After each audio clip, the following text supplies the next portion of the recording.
नमस्ते फ्रेंड्स, आपका स्वागत है मेरे इस यूट्यूब चैनल पर। मार्केट में ऑलरेडी एक करेक्शन एक्सपेक्ट कर रहे थे सारे कि मंडे एक अच्छा खासा गिरावट होगा। Market same to same correction mode में आ गया है और एक अच्छा खासा गिरावट मंडे को शो किया है। तो ऐसे में एज ए रिटेल इन्वेस्टर हम लोग को क्या करना चाहिए, क्या नहीं करना चाहिए, क्या पोर्टफोलियो बेच के निकल जाना चाहिए या कोई बाइंग अपॉर्चुनिटी है, एवरीथिंग डिटेल में समझने का कोशिश करेंगे। फ्रेंड्स, बने रहिए हमारे साथ। चैनल पे नया आए हैं तो चैनल को लाइक, शेयर एंड सब्सक्राइब करके चलिए, ताकि आने वाला हर वीडियो का नोटिफिकेशन आपके पास टाइमली आए और ऐसे इन डेप्थ एनालिसिस का फ़ायदा उठा पाए और अकॉर्डिंगली कामकाज कर पाए। तो चलिए देखते हैं आज मार्केट कामकाज कैसे किया। निफ्टी 50 को आप देख सकते हैं 2.5% से भी ज़्यादा गिरावट, 500 पे भी 3% से ज़्यादा, Nifty bank 2.5%, financial service 2.6, Nifty next 50 3.3, Nifty 100 2.8। तो मेजर जितना भी बड़े सारे इंडेक्सेस है, चाहे मिड कैप और स्मॉल कैप, तो और भी ज़्यादा गिरा। मिड कैप में आप देख सकते हैं 3.3, स्मॉल कैप में 4.4, ठीक है। आईटी 3.3, फार्मा 1.5, पीएसयू बैंक आप देख सकते हैं गिरा हुआ है। कोई भी सेक्टर ऐसे सच कुछ बचा नहीं है कि जहां गिरावट नहीं हुआ है। निफ्टी रियलिटी 4.3, ठीक है। इंफ्रा 3.3, एनर्जी को आप देख सकते हैं 3.8, कमोडिटी 3.7, हर जगह। और विक्स में एक अचानक से स्पाइक आया 42%, तो ये एक खतरे का घंटी लगता है, ठीक है।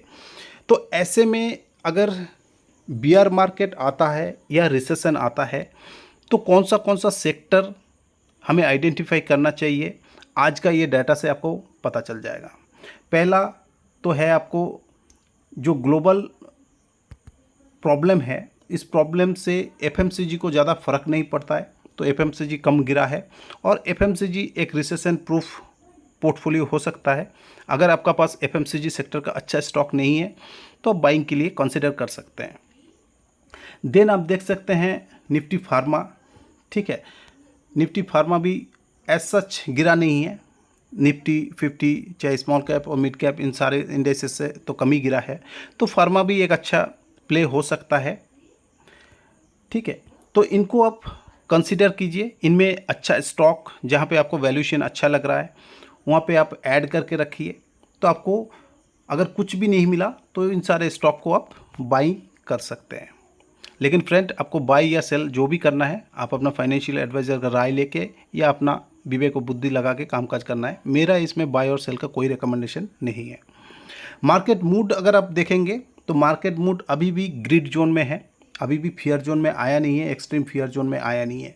लेकिन मार्केट में जिस हिसाब से आज पैनिक मचा है, लगता है कि फियर, एक्सट्रीम फियर आ गया है।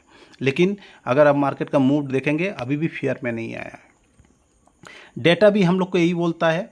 अगर आप निफ्टी का देखेंगे एक दिन का डाटा तो आज 2.68% गिरा हुआ है। वहीं पे अगर एक महीने का आप देखेंगे तो एक महीने में ओनली आपको 1% का गिरावट दिख रहा है, जो कि बहुत ही मिनिमम सा है, ठीक है। कुछ गिरावट इसको आप नहीं बोलेंगे। निफ्टी 25,000 गया है, अगर 1% भी अप डाउन होता है तो 250 से 300% पॉइंट तक अप डाउन हो सकता है। तो एज सच ये गिरावट कुछ नहीं है in comparison with global market. अगर आप निकेई को देखेंगे, निकेई आज 12% से भी ज़्यादा गिरावट शो कर रहा है। एक महीना का डाटा देखेंगे निकेई का तो आप देख सकते हैं कि 23% से भी ज़्यादा गिरावट शो कर रहा है, जो कि लगता है कि एक बियर मार्केट का इंडिकेटर दे रहा है, ठीक है। देन आप यूएस फ्यूचर देख सकते हैं, चाहे S&P 500 हो, चाहे नैस्डैक हो, चाहे डो जोन्स हो, हर कोई गिरावट शो कर रहा है। तो हो सकता है आज शाम को भी ये गिरावट शो करे, ठीक है। और विक्स में भी बढ़ोतरी यहाँ पर दिख रहा है। कोस्पी आज देख सकते हैं 8% से भी ज़्यादा गिरावट शो कर रहा है एक दिन में। वहीं पे एक महीना का डाटा अगर आप देखेंगे तो 14% से भी ज़्यादा, 15% तक गिरावट शो किया है। अगर आप ये सारे ग्लोबल इंडेक्सेस का साथ अपना निफ्टी 50 को कंपैरिजन करेंगे तो आपको लगेगा कि हमारा निफ्टी 50 तो अभी गिरा ही नहीं है। कहाँ 15%, 20% से भी ज़्यादा गिरा हुआ है ग्लोबल इंडेक्सेस, हमारा अभी 1%, 2% का आसपास है। तो मेजर गिरावट अभी आया नहीं है। अगर इतना भी गिरावट आता है तो त्राहिमाम मच जाएगा। तो मेजर क्या क्या रीज़न है स्टॉक मार्केट गिरने का, तो यहाँ पे अगर हम देखेंगे तो 5 पॉइंट आपको दिखेगा। यूएस का रिसेशन का फियर, जो कि ऑलरेडी कल का वीडियो में आपका साथ डिस्कस किया था कि यूएस में एक रिसेशन का डर चल रहा है। वॉरेन बफेट जी अपना 50% एप्पल जैसा स्टॉक में प्रॉफिट बुक करके बैठा हुआ है पैसा लेके निवेश करने के लिए। यूएस का जॉब मार्केट कुछ ठीक नहीं आया है। डायरेक्ट आप यूएस का किसी से भी बात करेंगे तो वहाँ पे भी जॉब मार्केट में ले ऑफ वगैरह चल रहा है, प्रेशर है मार्केट में। मिडिल ईस्ट में भी टेंशन का बढ़ोतरी हो रहा है डे बाई डे, ठीक है। हमास का अभी नया प्रॉब्लम चालू हो गया, कभी भी बमबारी हो सकता है। वैल्यूएशन भी सारे स्टॉक में स्ट्रेच हो चुका है। जो ये रैली चालू हुआ है पिछले 2 महीना 3 महीना में, ठीक है, 6 महीने में, तो ये वैल्यूएशन काफ़ी ओवर स्ट्रेच हो गया है।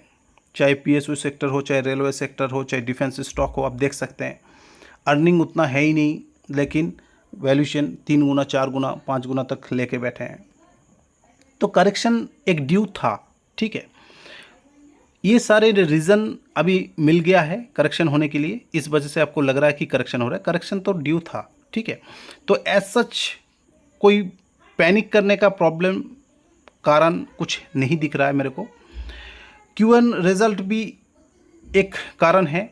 जिस हिसाब से Q1 रिज़ल्ट हर कोई आशा किया था कि अच्छा होना चाहिए, जिस हिसाब से अर्निंग ग्रोथ दिया हुआ है सबको, कि वैल्यूएशन दिया हुआ है, वैल्यूएशन के हिसाब से अर्निंग आना चाहिए, लेकिन आया नहीं है, जिस वजह से ये ट्रिगर हुआ। और निफ्टी 50 जो बिलो 200 DMA को भी गया, तो ये एक टेक्निकल फैक्टर भी काम कर रहा है इसका पीछे, ठीक है। फ्रेंड्स, ये मेरा चैनल है। रनिंग मार्केट में मैं कोई भी न्यूज़ आता है स्टॉक मार्केट के रिगार्डिंग तो मैं आपका साथ शेयर करता हूँ, ठीक है। तो अगर आप इस चैनल को अभी भी लाइक शेयर सब्सक्राइब नहीं किया तो करके चलिए। वैल्यू इन्वेस्टिंग इन भारत, तो कम्युनिटी टैब आपको दिखेगा, वहाँ पे मैं जो भी न्यूज़ आता है मार्केट का रिगार्डिंग तो आपको बेनिफिट होता है उसका रिगार्डिंग। जैसे कल्याण ज्वेलर का रिजल्ट आया था, ये इसका साथ आपका साथ शेयर किया था मैंने। देन निफ्टी कैसे कामकाज किया 3 दिन पहले, वो भी शेयर किया था, ठीक है। टाटा मोटर्स का रिजल्ट आया था, ये भी शेयर किया था। तो इसको देख के आप अकॉर्डिंगली आपका पोजीशन या डिसीजन ले सकते हैं। 2 दिन पहले मार्केट अपडेट में आपको मैं बताया था कि नैस्डैक में करेक्शन, एसएमपी में करेक्शन, ठीक है, वोलेटिलिटी इंडेक्स बढ़ रहा है। तो अकॉर्डिंगली अगर आप समझ के काम करते हैं तो बहुत ही ज़्यादा बेनिफिशियल आपको होता है। सेबी चेयरपर्सन आईपीओ के बारे में क्या नोट दिया था, ठीक है।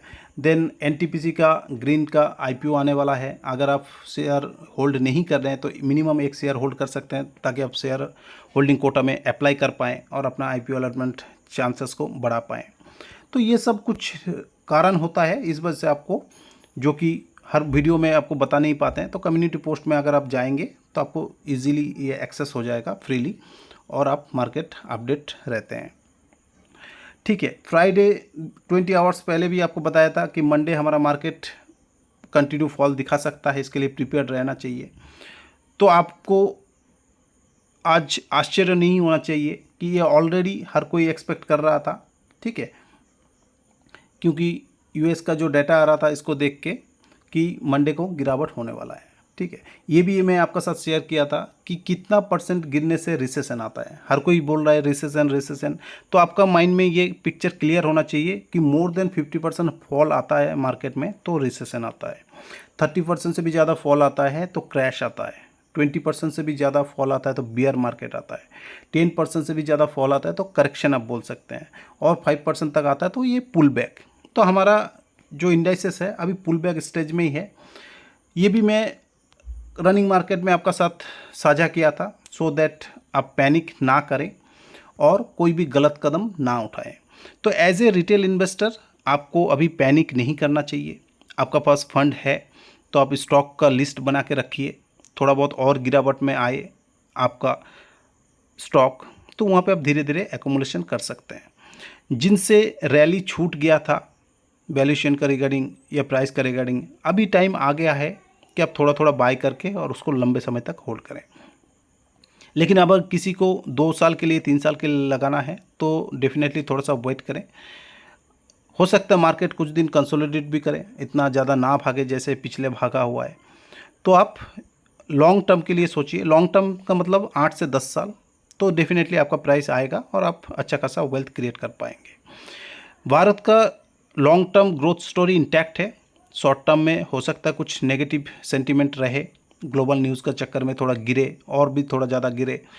ऐसे में एज ए रिटेल इन्वेस्टर आपको पैनिक नहीं करना चाहिए। फंड है तो आप तसल्ली से बैठिए, धीरे धीरे अकोमोडेशन कीजिए। नहीं है तो मार्केट को देखते रहिए, सीखते रहिए और डेफिनेटली ज़्यादा से ज़्यादा पैसा इकट्ठा करके रखिए, सेव करते रहिए, कमाते रहिए।